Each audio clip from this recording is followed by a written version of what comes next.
أعوذ بالله من الشيطان الرجيم. بسم الله الرحمن الرحيم. إن الحمد لله نحمده ونستعينه ونستغفره ونعوذ بالله من شرور أنفسنا وسيئات أعمالنا. من يهده الله فلا مضل له ومن يضلل فلا هادي له، وأشهد أن لا إله إلا الله وحده لا شريك له، وأشهد أن محمدا عبده ورسوله صلى الله عليه وآله وسلم تسليما كثيرا. أما بعد، د سرور کائنات صلی الله علیه و آله وسلم ژوند. محترم ورونو، زموږ کیسه دې ځای ته رارسېدلې وه. د کعبې شریفې څلرم وار بنا یا جوړول هغه دي چې د عبدالله ابن زبیر رضی الله تعالی عنه تر شهادت وروسته وسوه، چې دا واقعه یې امام مسلم رحمه الله د عطا رضی الله تعالی عنه څخه روایتوي او وایي کم وخت چې عبدالله ابن زبیر رضی الله تعالی عنه د حجاج ابن یوسف الثقفي د طرفه شهید کړه سو، او په دغه جنگ کې د حجاج د طرفه کعبه شریفه په منجنیق ونړول سوه. نو حجاج ابن یوسف و عبدالملک ابن مروان ته چې د وخت خلیفه و د عبدالله ابن زبیر رضی الله تعالی عنه د وژلو خبر او دا ولیکل چې ابن زبیر کعبه شریفه د اهل مکې د نظر څخه مخالفه جوړه کړې ده. عبدالملک ابن مروان ورته ولیکل موږ د ابن زبیر د کارو د مخالفت اراده نه لرو، کم چې په لوړوالي کې یې زیاتوب کړی دی پر هغه اندازه یې جوړه که، مګر دا چې حجر یې د کعبې شریفې په بنا کې داخل کړی دی بیرته یې ځینې وباسه، پر پخواني شکل یې که، او دغه دوهمه دروازه چې یې ورکړې ده هغه هم بنده که. نو بیا کعبه شریفه ونړول سوه او بیرته د قریشو پر هغه پخواني شکل جوړه سوه. د تاریخ په کتابو کې ذکر شوي دي کم وخت چې رشید چې د عباسي خلفاو څخه دی خلیفه سو، نو یې دا اراده وکړه چې کعبه شریفه ونړوي او بیرته یې د عبدالله ابن زبیر رضی الله تعالی عنه د بنا پر قسم جوړه کړي. مګر امام مالک ابن انس رحمه الله ورته وویل یا امیر المؤمنین، د الله روی ته وګوره، کعبه شریفه د وروستنیو پاچاهانو د لاس لوبه مه ګرځوه، یعنې د هر چا چې اراده سوه چې تغییر پکښې راولي بیا، او په دې ډول د کعبې شریفې هیبت د خلقو د زړو څخه پورته کیږي. نو رشید هم د خپلې رایې څخه واوښت او د کعبې شریفې نړول او جوړول یې پرېښول. دا هغه څلور واره وه چې په یقیني ډول سره کعبه شریفه جوړه سوې ده، مګر پنځم وار جوړېدل یې هغه دی چې په هغه کې شک او اختلاف سته، او دا هغه وار دی چې د ابراهیم علیه السلام تر جوړولو د مخه دی، چې آیا د ابراهیم علیه السلام تر جوړولو د مخه هم کعبه شریفه جوړه سوې ده که یا؟ په ځینو آثارو او روایاتو کې راغلي دي چې اول هغه څوک چې کعبه شریفه یې جوړه کړې ده هغه آدم علیه السلام و، او د دغه جوړېدو دپاره دلیل هغه حدیث شریف دی چې امام بیهقي د عبدالله ابن عمر رضی الله تعالی عنه څخه روایتوي. عبدالله ابن عمر رضی الله تعالی عنه وایي چې رسول الله صلی الله علیه و آله وسلم وفرمایل الله عز وجل و آدم او حوا علیهم السلام ته وفرمایل چې زما دپاره کور جوړ کړي، او جبریل علیه السلام د کعبې شریفې خط او نقشه ور واچول. نو آدم علیه السلام مځکه کیندل او حوا علیه السلام یې خاورې او ډبرې نقلولې تر څو چې و اوبو ته ورسېده. د کښته څخه غږ پر وسو یا آدم بسته، او بیا چې یې کعبه شریفه جوړه کړه د الله عز وجل د طرفه وحی ورته وسوې چې تواب پر وکړي، او ورته وویل سوه چې ته اول انسان یې او دا اول بیت دی. بیا نو وختونه تېرېده تر څو چې نوح علیه السلام د کعبې شریفې حج وکړي، بیا وختونه او قرنونه تېر سوه څو چې ابراهیم علیه السلام یې دوهم وار دیوالونه پورته کړه. خو امام بیهقي د حدیث شریف په آخر کې وایي د دغه حدیث په اسناد کې یوازې ابن لهیعه سته او ابن لهیعه ضعیفه دی. په ده سره حجت او دلیل نسی ویل کېدلی او هلته نور روایات هم سته چې په معنا کې دغه د بیهقي و روایت ته نږدې دي، خو هغه ټول روایتونه د ضعف څخه خالی نه دي. داسې یو روایت هم سته چې اول هغه څوک چې کعبه شریفه یې جوړه کړې ده شیس ابن آدم علیه السلام و. نو که دغه ضعیفه روایتو ته اعتبار ورکو نو کعبه شریفه په ټول تاریخ او زمانه کې 5 واره جوړه سوې ده.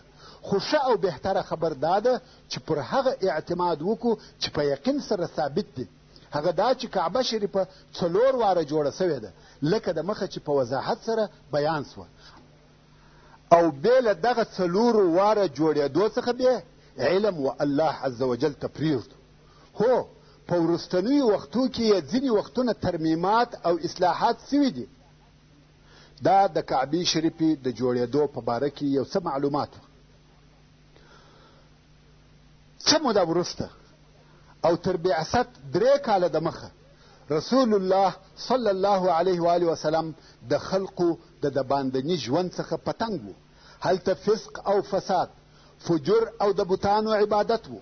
نو خود د رسول الله صلی الله علیه و آله وسلم او د د قوم په مابین کې ډیر فرق او لرېوالی و. نو رسول الله صلی الله علیه و آله وسلم ته تنهایی او فکر کول او د الله عز وجل عبادت ډیر خوښ وګرځېده. نو دا یې عادت و چې څه موده ترمنځ به د 2 ورځو او شپو دپاره غار حرا ته تللی.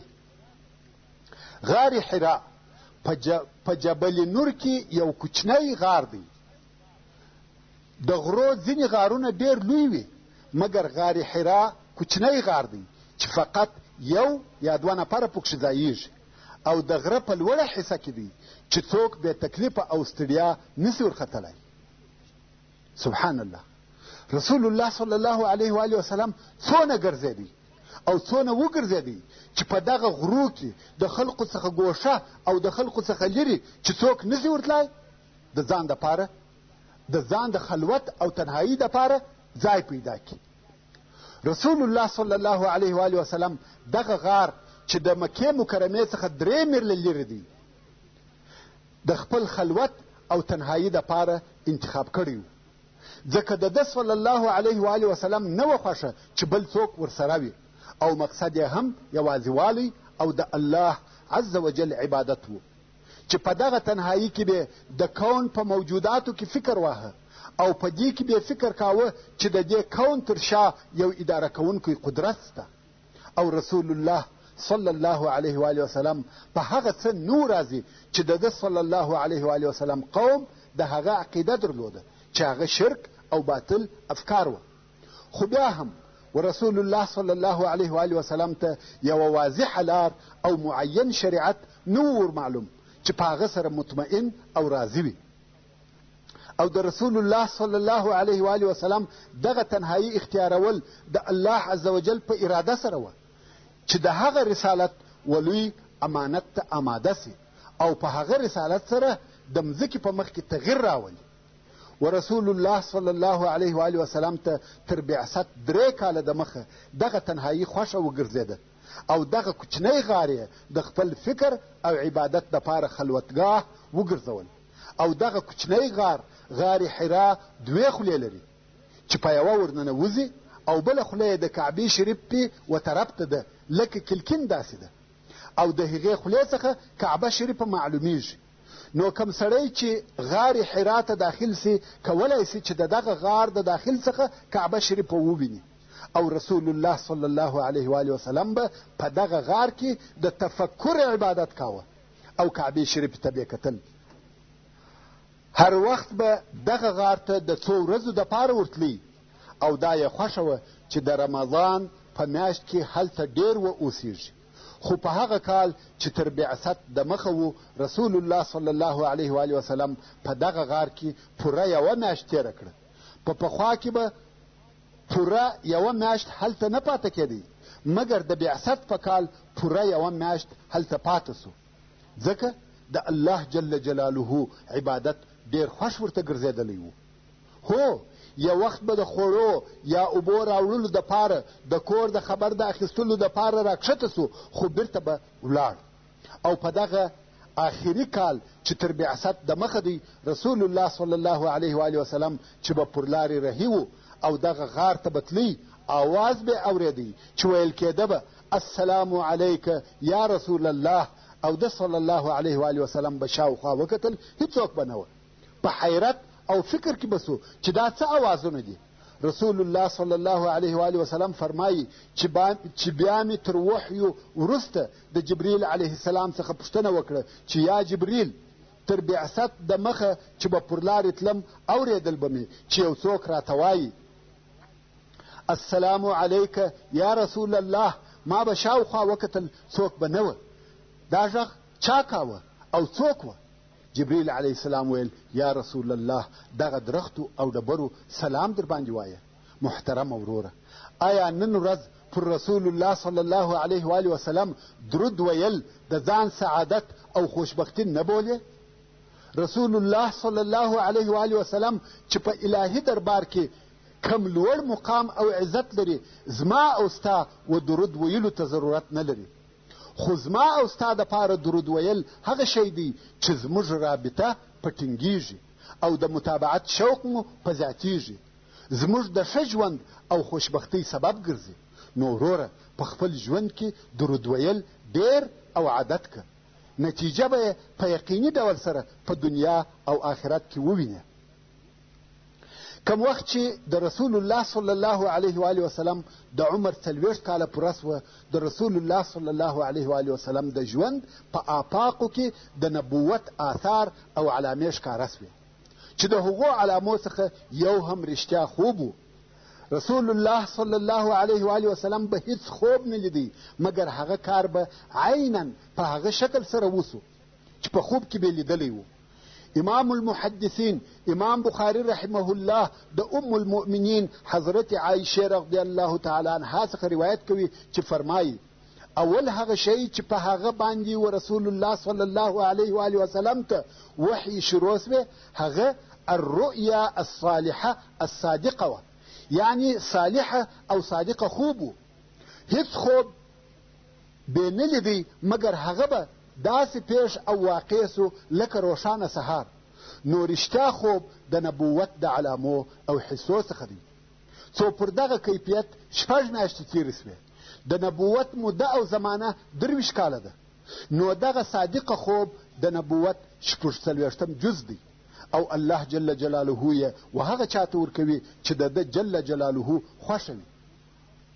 کم وخت چې په غار حرا کې د رسول الله صلی الله علیه و وسلم د خلوت او تنهایی دریم کال او د رمضان المبارک میاشت و، د الله جل جلاله دا خوښه او اراده سوه چې د مځکې پر خلقو خپل رحمت نازل کړي او رسول الله صلی الله علیه و وسلم په نبوت او رسالت سره مکرم کړي. څو هغه معینه ورځ راغله چې د بشر تاریخ ته، د مسلمانانو تاریخ ته، بلکې د مځکې د مخ تاریخ ته تغییر ورکړي. که موږ و دغه ورځې ته فکر او حساب وکړو، په دلایلو او قرائنو سره دا ممکنه ده چې دغه مبارکه ورځ معلومه او معینه کړو چې دا د دوشنبې ورځ او د روژې د میاشتې 21 تاریخ و، چې دا 10 د اګست د 610 میلادي کال و او د رسول الله صلی الله علیه و وسلم عمر په دغه وخت کې په قمري حساب سره پوره 40 کاله 6 میاشتې او 12 ورځې و او په شمسي حساب سره 19 کاله 3 میاشتې او 22 ورځې و. دغه د دوشنبې ورځ د بعثت او رسالت ورځ ده. رسول الله صلی الله علیه و وسلم فرمایي زه په غار حرا کې ناست وم چې ناببره دفعتا یو سړی راته راغلی. دا شپه ده، تکه توره تاریکه ده، غر دی، تنهایی ده، هیڅوک نسته په غره کې. رسول الله صلی الله علیه و وسلم یوازې ناست. ورونو، دا سړی جبریل علیه السلام و او د یوه انسان په شکل او قیافه ورته راغلی، نه د ملایکې په شکل. نو رسول الله صلی الله علیه و وسلم فرمایي ناببره یو سړی راغلی چې سپین کالي یې اغوستي وه او د ده سره د دیباج یو لوښی یا ټوکر و. دیباج وریښمین ټوکر دی او په هغه کې یو کتاب و. څرنګه چې دا نفر دفعتن راښکاره سو، شپه ده، غر دی، تنهایي ده، تکه توره تاریکه ده، د سپوږمۍ شپې هم نه دي. څرنګه چې دا نفر دفعتن راښکاره سو، ویې بیروله، بې غږه بې خبره یو دم پیدا سو او رانږدې سو. کتاب یې راته ونیوی او ویل یا محمد اقرأ، ای محمده ووایه. رسول الله صلی الله علیه و آله وسلم د بیرې په حالت کې ورته وویل زه ویونکی نه یم، یعنی لیک او لوست مې نه دي زده، نه شی ویلی سم او نه لیکلی سم. ورونو تاسې ته معلومه ده چې رسول الله صلی الله علیه و آله وسلم امي و، ویل او نوشته کول یې نه و زده. که چیرې د ده صلی الله علیه و آله وسلم ویل او نوشته کول زده وای، کفارو به دا تهمت پر ویلی چې دا قرآن تا جوړ کړی او لیکلی دی. خو اوس ټولو ته دا معلومه وه چې محمد صلی الله علیه و آله وسلم امي دی. نو رسول الله صلی الله علیه و آله وسلم فرمایي چې زه دغه سړي په غیږ کې ونیولم او کښې یې کښم. قریبه وه چې د دغه کښې کښلو سره مې روح وتلی وای. او د رسول الله صلی الله علیه و آله وسلم بیره نوره هم زیاته سوه. او دغه نفر بیا راته وویل یا محمد ووایه. رسول الله صلی الله علیه و آله وسلم بیا ورته وویل زه ویونکی نه یم. بیا یې زه په غیږ کې ونیولم او کښې یې کښم او ویې ویل یا محمد اقرأ. د درېیم وار دپاره محمد صلی الله علیه و آله وسلم وویل زه ویونکی نه یم. فرمایي درېیم وار یې بیا دونه په قوت سره کښې کښم قریبه وه چې نفس مې وخیږي او بیا یې وویل یا محمد ووایه. رسول الله صلی الله علیه و آله وسلم ورته وویل څه شي وویل؟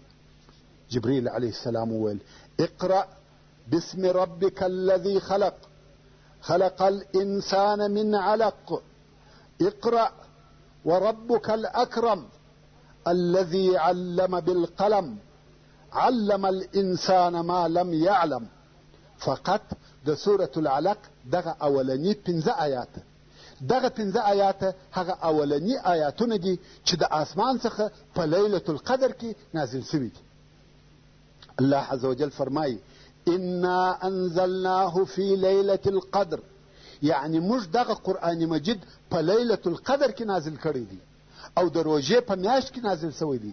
ځکه بیا هم الله جل جلاله فرمایي شهر رمضان الذي انزل فيه القرآن، یعنی د روژې میاشت هغه میاشت ده چې په هغه کې قرآن مجید نازل کړی شوی دی. رسول الله صلی الله علیه و آله وسلم فرمایي کم وخت چې مې دا آیاتونه وویل دا سړی غائب سو او لاړ. رسول الله صلی الله علیه و آله وسلم ډیر زیات په بیره کې و چې دا څه کیفیت او حالت دی. په دغه وخت کې د رسول الله صلی الله علیه و آله وسلم صادقه او مخلصه زوجه حضرت خدیجه رضی الله تعالی عنها هلته په کور کې په زړه کې ور وګرځېده چې محمد صلی الله علیه و آله وسلم ته یو څه ورپېښه سوې ده. نو یې خپل یو مریی و غار حرا ته ولېږي چې ولاړ سه وګوره چې محمد صلی الله علیه و آله وسلم ته څه پېښه ده. ځکه دې ته خو معلومه وه چې رسول الله صلی الله علیه و آله وسلم هلته دی. دلته بیا رسول الله صلی الله علیه و آله وسلم د غار حرا څخه راوتلی دی او په ډېر تلوار د کور و طرف ته رهي دی. د ډېرې بیرې په سبب داسې چابک او په تلوار ځي لکه چې ځغلي. برایي چې غار ته راغلی ویلي ده چې رسول الله صلی الله علیه و آله وسلم نسته. نو مریی دې خوا ها خواته د رسول الله صلی الله علیه و آله وسلم په پلټنه او پیدا کولو مشغول سو. او رسول الله صلی الله علیه و آله وسلم د مکې مکرمې پر طرف په تلوار رهیدي. رسول الله صلی الله علیه و آله وسلم د بیرې او خوف په حالت کې خپل کور ته ولاړی. په دې هم نه پوهېږي چې زه د دې امت رسول یم، دا معلومات هم نسته ورته. خدیجه رضی الله تعالی عنها چې دی صلی الله علیه و آله وسلم ولیدی پوه سوه چې رسول الله صلی الله علیه و آله وسلم ډېر بیرېدلی دی او اوس هم د بیرې په حالت کې دی او د ډېره خوف څخه ریږدي، یخې کېږي او وایي زملوني زملوني، یعنی پټ مې کوي پټ مې کوي، لکه د چا چې یخ کېږي ریږدي. خدیجې رضی الله عنها هم په یوه کالي پټ کړي تر څو چې ډېره ځینې ولاړه او آرام سو.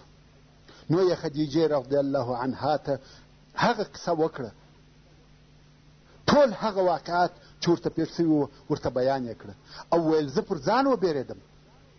تاسې ګورئ تر اوسه پورې په دې نه پوهېږي چې ما ته رسالت او نبوت راکړه سو. خدیجې رضی الله عنها ورته ویل شاید ته داسې فکر کوې چې دا د جن او پیري اثر دی. رسول الله صلی الله علیه و آله وسلم ویل هو.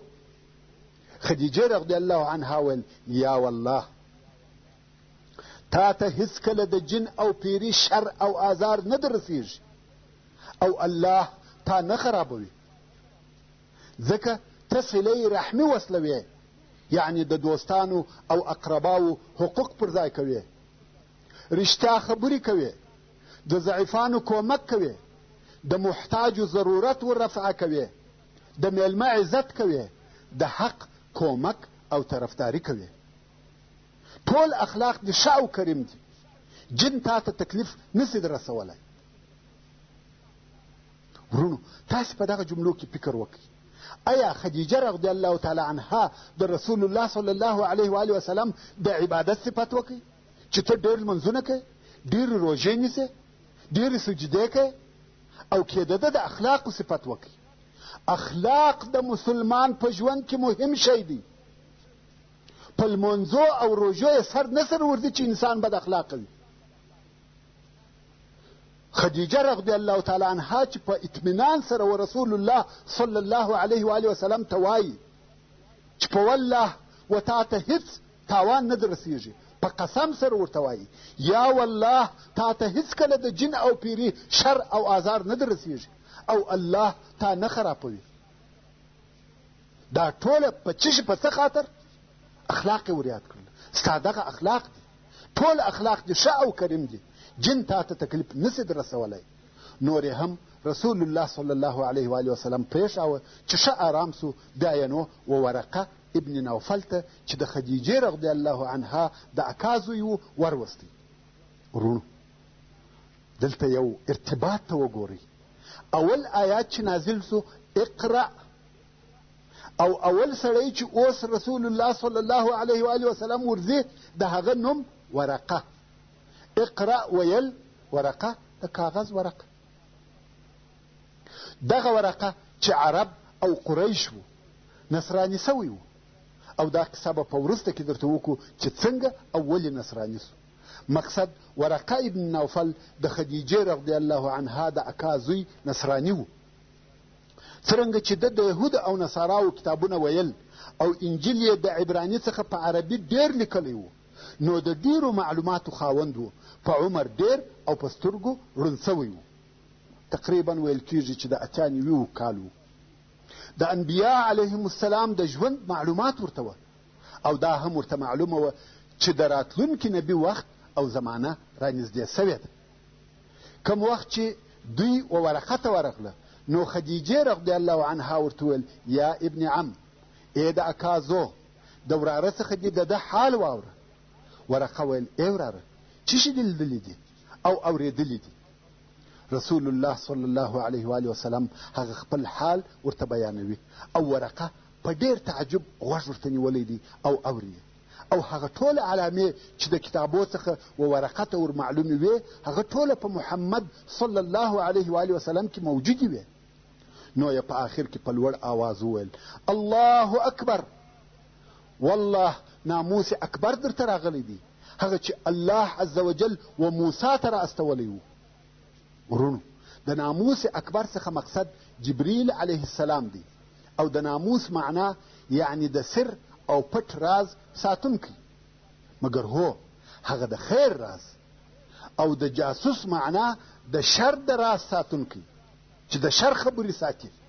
نو د جبریل علیه السلام یو نوم ناموس اکبر دی، او بل نوم یې روح یا روح القدس دی، لکه څرنګه چې الله جل جلاله په قرآن کریم کې فرمایي فارسلنا الیها روحنا، یعنی و مریم علیه السلام ته موږ زموږ روح ور واستاوه.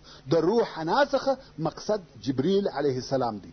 او بیا هم الله جل جلاله فرمایي تنزل الملائکة والروح فيها، یعنی په لیلة القدر کې ملائکه او جبریل علیه السلام راکښته کیږي. دلته هم د روح څخه مقصد جبریل علیه السلام دی. نو ورقه ابن نوفل وویل والله ناموس اکبر درته راغلی دی، هغه چې موسی ته راغلی و او عیسی علیه السلام یې نه کوي یاد. دا ولې؟ ځکه د ورقه دا عقیده نه وه چې عیسی علیه السلام نبي دی. ورونو، نصارا پر درې قسمه دي. یوه ډله یې وایي عیسی علیه السلام په خپله رب او اله دی، العیاذ بالله. او د نصاراو بله ډله بیا وایي چې مرتبې او درجې درې دي، یوه د الله درجه ده او یوه د نبي، او د دغه دوو درجو په مابین کې یوه بله درجه سته چې تر الله کښته او تر نبي لوړه ده. او عیسی علیه السلام په دغه درجه کې دی چې د ورقه ابن نوفل عقیده هم داسې وه چې دا عقیده نه پوره شرک دی او نه پوره توحید دی. نو ځکه ورقه ابن نوفل عیسی علیه السلام نه کوي یاد، بلکې ویل دا هغه ناموس اکبر دی چې و موسی علیه السلام ته راتلی. او بیا دغه ورقه یوه عجیبه خبره وکړه، ویل کشکې زه په هغه وخت کې ځوان وای چې ستا قوم تا د مکې څخه باسي او ما ستا کومک کړی وای. رسول الله صلی الله علیه و آله وسلم په تعجب کې سو، ویل ما د مکې د ښار څخه باسي، ما شړي؟ ورقه ابن نوفل ویل هو، هر چا چې دغسې شی راوړی دی لکه تا ته چې راغلی دی، هغه څوک د خپل قوم د طرفه ازار سوی دی، او دا عمل همیشه د نبیانو سره کېدی، او ته هم نبی او رسول یې، ازارېږې، او که زه په دغه ورځ ژوندی وم کومک به دې وکم. دا نو د وحیو او بعثت شروع و. اوس نو رسول الله صلی الله علیه و آله وسلم ته تر دغه وخته نه و معلومه چې زه نبي رسول د الله جل جلاله د طرفه و دغه امت ته. خو د ورقه په دا خبرو سره په سل کې سل نه، اما یو څه دا فکر ورته پیدا سو. دا نو د وحیو او بعثت شروع و. اوس نو محمد صلی الله علیه و آله وسلم د ځینو علماو په قول د سورة العلق د دغه آیاتو په نزول سره نبي سو، مګر رسول نه دی. ځکه ځینې علما د نبي او رسول فرق داسې بیانوي چې نبي هغه دی چې وحی ورته نازلیږي خو په تبلیغ نوي امر سوی، او رسول هغه دی چې هم وحی ورته راځي او هم د دین په تبلیغ سره مامور او مکلف وي. نو د دغو علماو په قول محمد صلی الله علیه و آله وسلم د سورة علق په نزول سره نبي سو، څرنګه چې په تبلیغ نسو امر نو رسول نسو. خو بیا د سورة المدثر په نزول سره رسول هم سو، ځکه هلته بیا په تبلیغ هم امر کړه سو. وصلى الله تعالى على خير خلقه محمد وآله وأصحابه وأهل بيته أجمعين. والسلام عليكم ورحمة الله وبركاته.